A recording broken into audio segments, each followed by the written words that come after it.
Hello, and welcome to Shadow Me Next, a podcast where I take you into and behind the scenes of the medical world to provide you with a deeper understanding of the human side of medicine. I'm Ashley, a physician assistant, medical editor, clinical preceptor, and the creator of Shadow Me Next. It is my pleasure to introduce you to incredible members of the healthcare field and uncover their unique stories, the joys and challenges they face, and what drives them in their careers. It's access you want and stories you need. Whether you're a pre-health student or simply curious about the healthcare field, I invite you to join me as we take a conversational and personal look into the lives and minds of leaders in medicine. I don't want you to miss a single one of these conversations, so make sure that you subscribe to this podcast, which will automatically notify you when new episodes are dropped, and follow us on Instagram and Facebook at Shadow Me Next, where we will review highlights from this conversation and where I'll give you sneak previews of our upcoming guests. Some career paths are mapped out step by step, but not Fedna Morensi's. She started out in accounting and dreaming of dance, only to find herself drawn to athletic training, where long hours on the sidelines gave her a front row seat to medicine and action. That exposure opened the door to the PA profession, and she's never looked back. Fedna takes us through her journey from sports medicine to orthopedic surgery and eventually into a career many people don't know about, Locums travel work. She shares what it means to support communities with limited access to care, why financial literacy is essential for clinicians, and how she turned career uncertainty into a thriving business that gave her both freedom and purpose. Along the way, she reflects on lessons learned from contracts that didn't pan out, the importance of being your own advocate, and how to design a life outside of medicine while still doing the work you love. Please keep in mind that the content of this podcast is intended for informational and entertainment purposes only and should not be considered as professional medical advice. The views and opinions expressed in this podcast are those of the host and guests and do not necessarily reflect the official policy or position of any other agency, organization, employer, or company. This is Shadow Me Next with Fedna Morensi. Fedna, thank you so much for taking the time to join us on Shadow Me Next. I am so excited to talk to you about something in medicine that not a lot of people are very familiar with. Yes. Until COVID happened. So true. So true. COVID came with its very fair share of challenges, but I think locums work is one of those things, that and picking up groceries from your car. Those are That two of the too. silver linings of COVID for me, for That's sure. true. So, Yeah. Fedna, tell me a little bit about your background. What drew you to medicine in the first place, and did you always know that you wanted to be a PA? Yeah, great question. So I grew up in Fort Lauderdale, Florida, and I always played sports. I played sports when I was in high school. I wanted to play basketball in college, which I did try out for a D1 my sophomore year, but they only had one spot, so I wasn't too thrilled about not getting a scholarship or whatever. So that was that. But my first injury happened when I was playing basketball in high school. I got introduced to the athletic trainer. And when I went to school at USF in Tampa, I decided to major in accounting and dancing because I like numbers and I like to dance.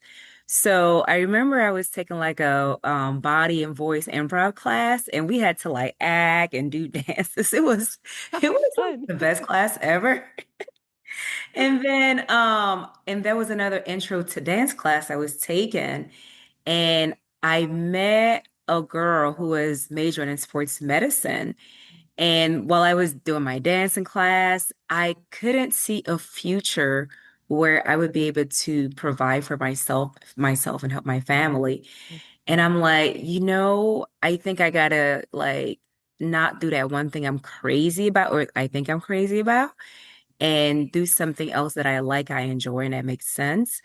Also, I tried out for like these dance teams on campus, and I wasn't making the dance team. So I don't know if dancing was in my future. I'm like, yeah, this is not working out. So I'm kind of glad I like shift gear. So I got introduced to sports medicine and I pursued it. I did athletic training. extremely hard, which I will say really got me prepared for PA school because they kind of had the similar standards of like they only accept so many people every year. You had a standard of like maintaining a certain GPA. You took quizzes, you took tests, you had all the applied sciences.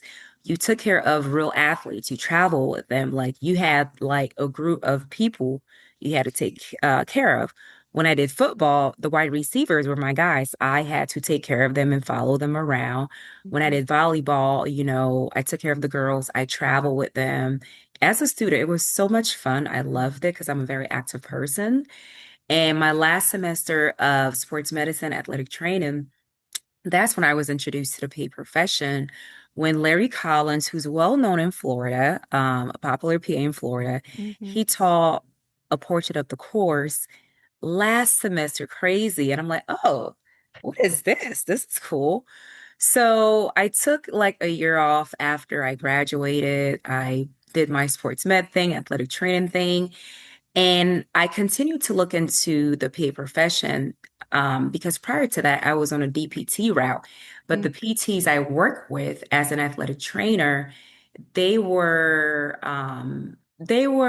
advising me to look into something else, Mm. which I did. So one of my mentors, he actually he was a PT, he was a DPT.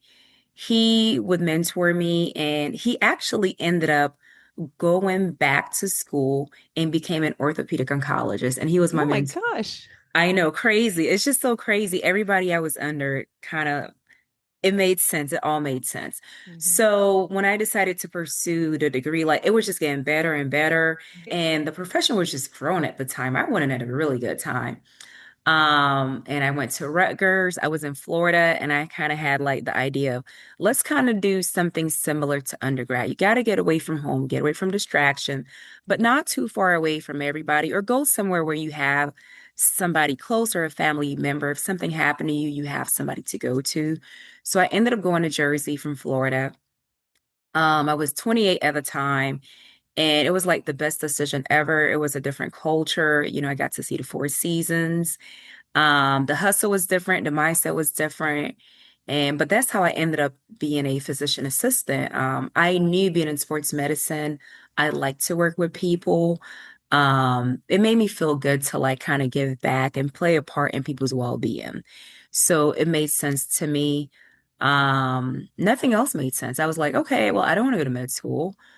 I never really looked into med school enough like I was a pre-med student. No, I just got introduced to PA and I just went full throttle. Like when I was taking my organic chemistry class, people were like, why don't you just go to med school? You only got one more class to take. I'm like, I don't want to go to med school. Like, why do you guys have a problem with me choosing this route and be okay with it?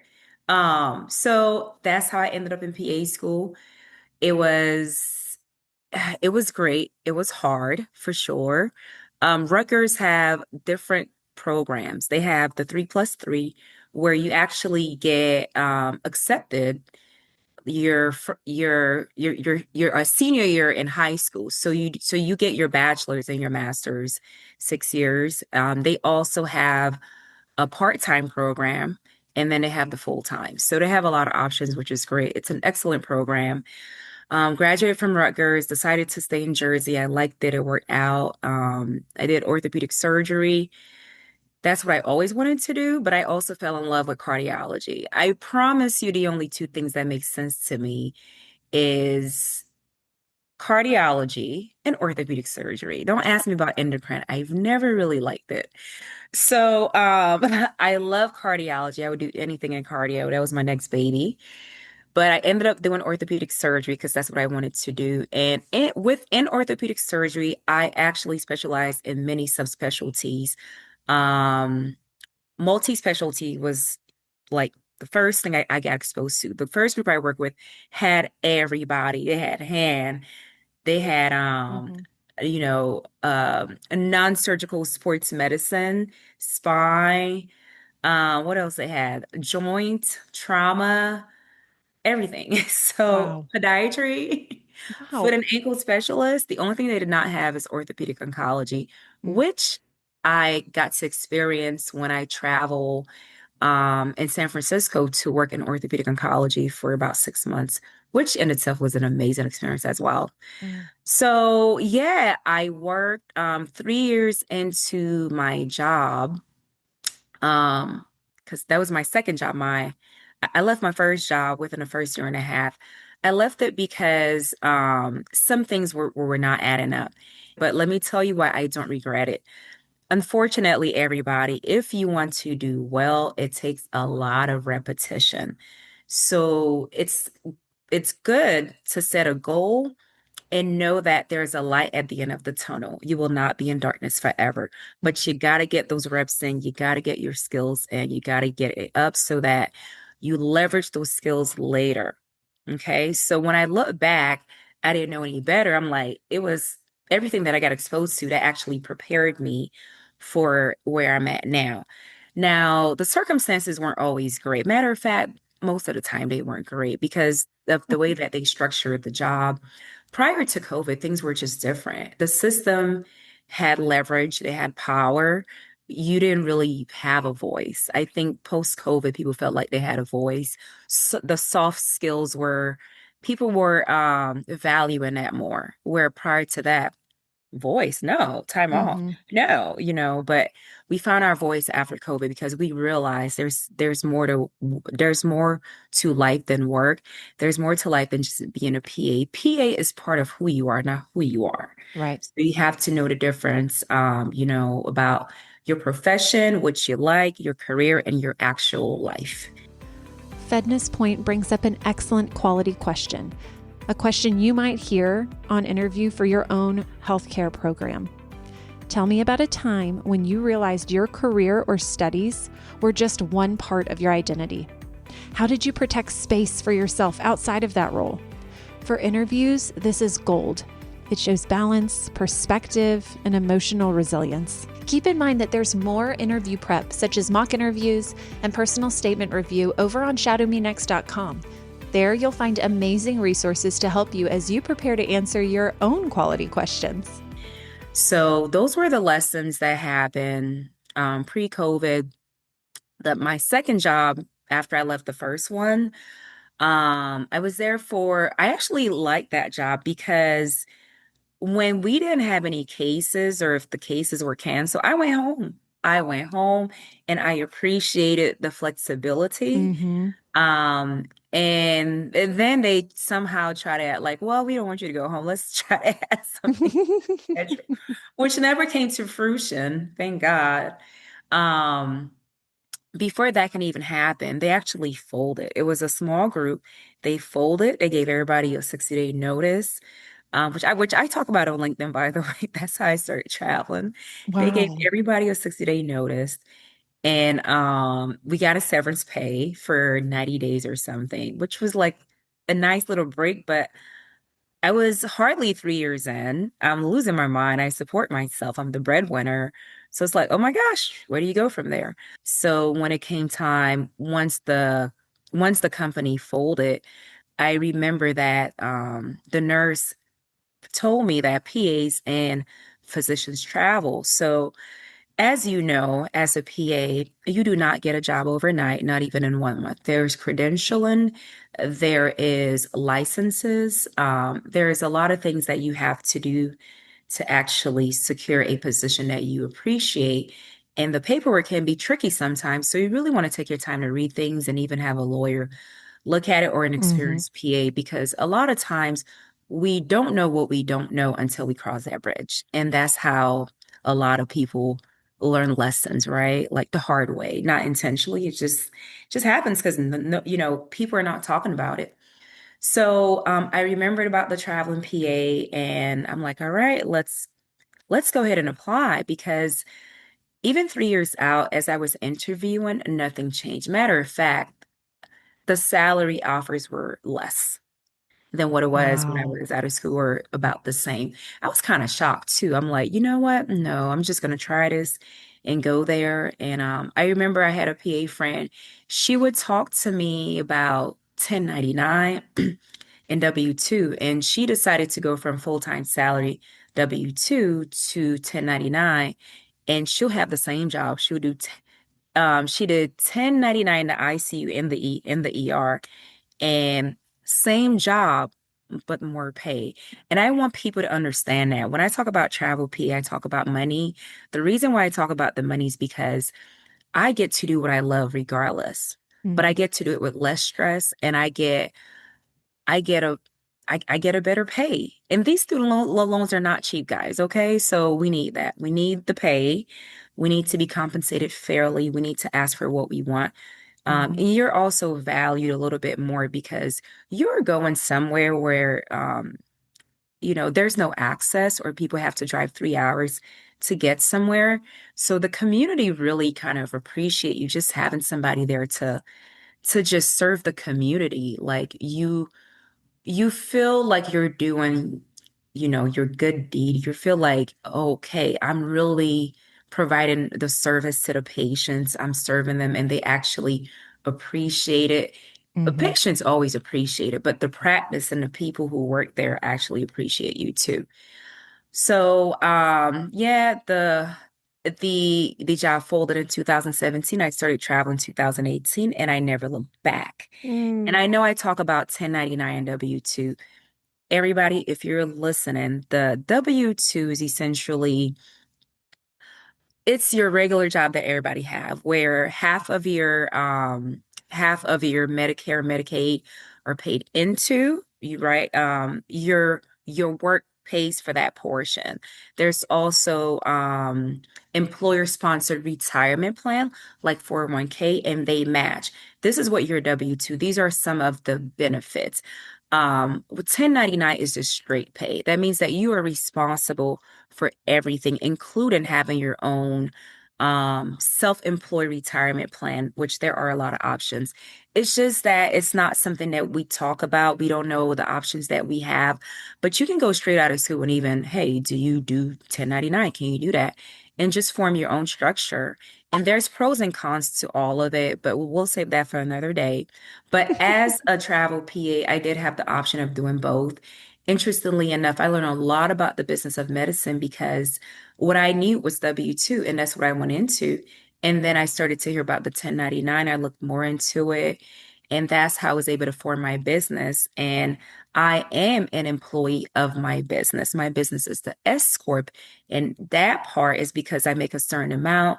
Most accountant would say between 60 to 75K that you can form your S Corp so that you can get all the benefits that come with 1099. It's the business that get the 10 benefits. And you hire yourself.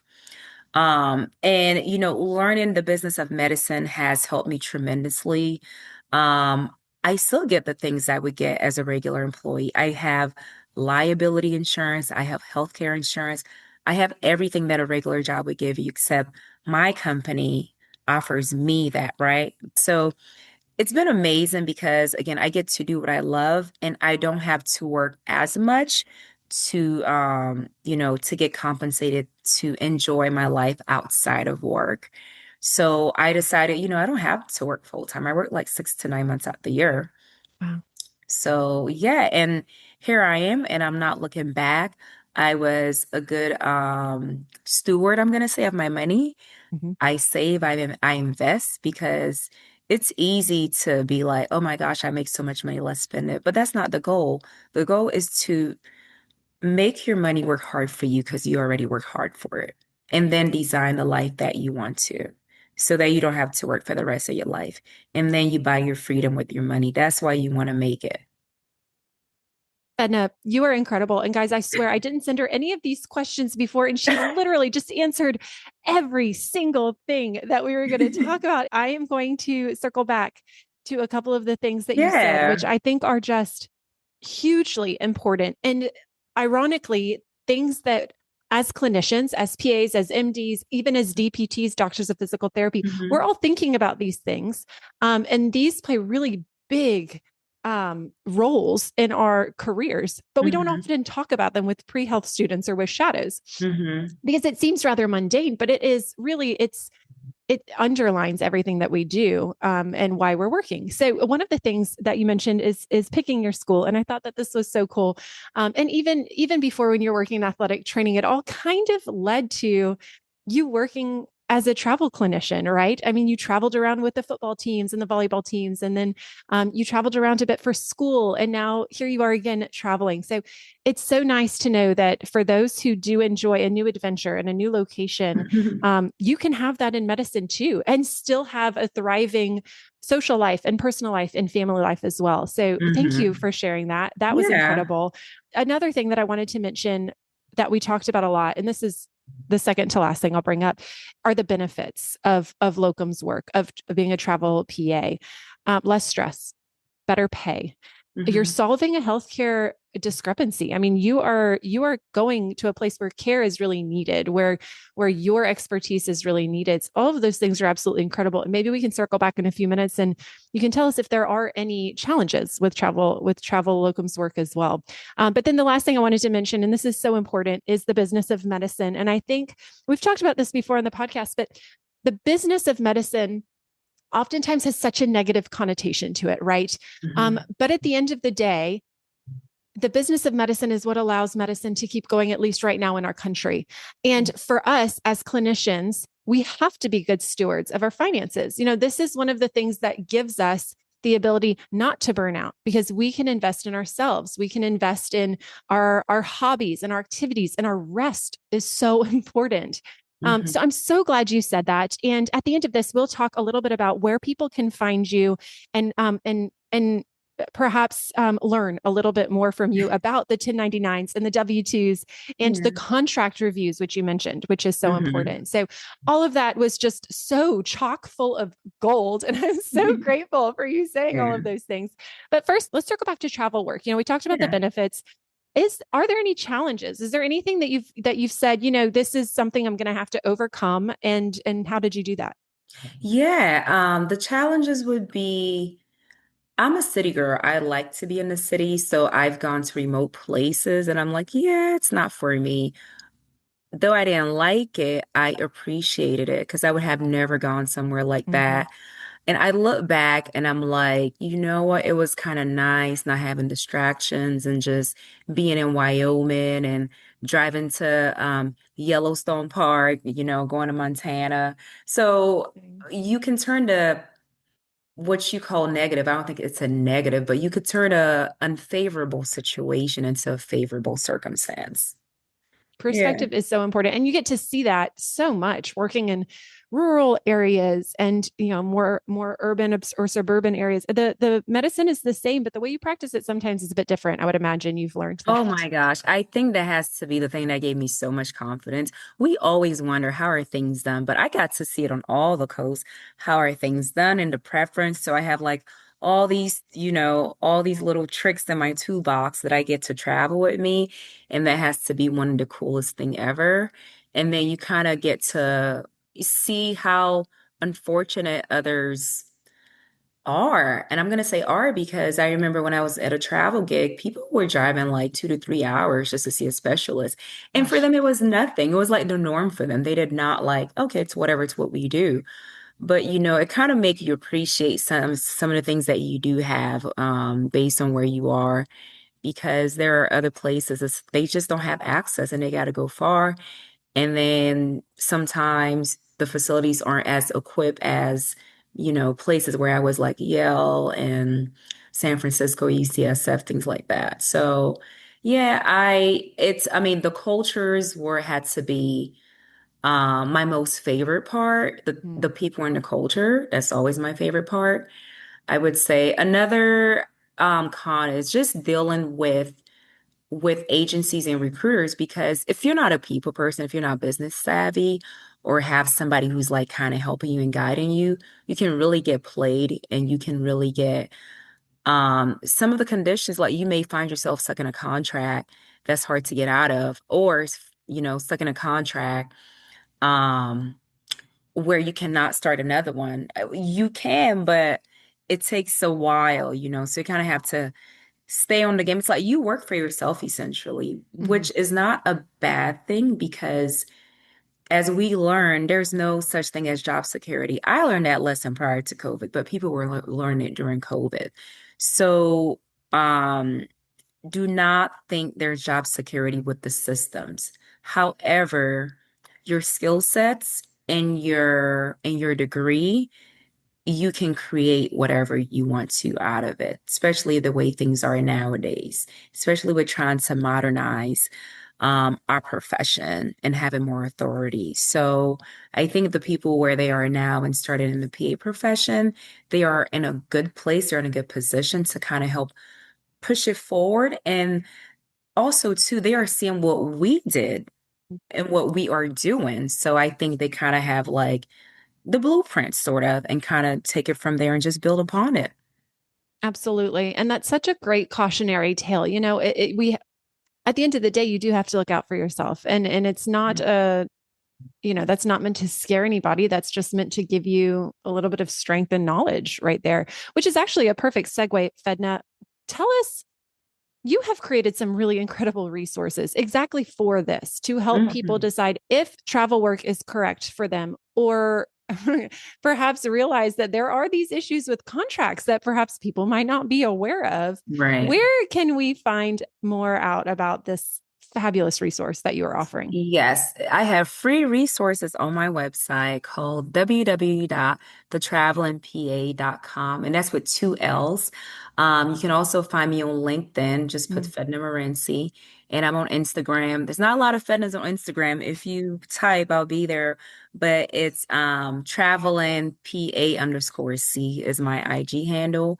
I'm also starting a travel PA community. Wow. Actually I started it last year and I am transitioning it and calling it Travel PA Your Way to Wealth. Oh, I love that. So That's that is going to be fabulous. starting next year. And it's basically everything travel PA, um, and how I use the travel PA and how you can use the travel PA to design the life that you want while doing what you love and create an impact. Absolutely incredible. Bedna, thank you so much for Yeah. that incredible amount of information that you've shared and for taking the time to spend with us on Shadow Me Next today. Yes. Well, thank you for having me. I appreciate it. Thank you so very much for listening to this episode of Shadow Me Next. If you liked this episode, or if you think it could be useful for a friend, please subscribe and invite them to join us next Monday. As always, if you have any questions, let me know on Facebook or Instagram. Access you want, stories you need. You're always invited to Shadow Me Next.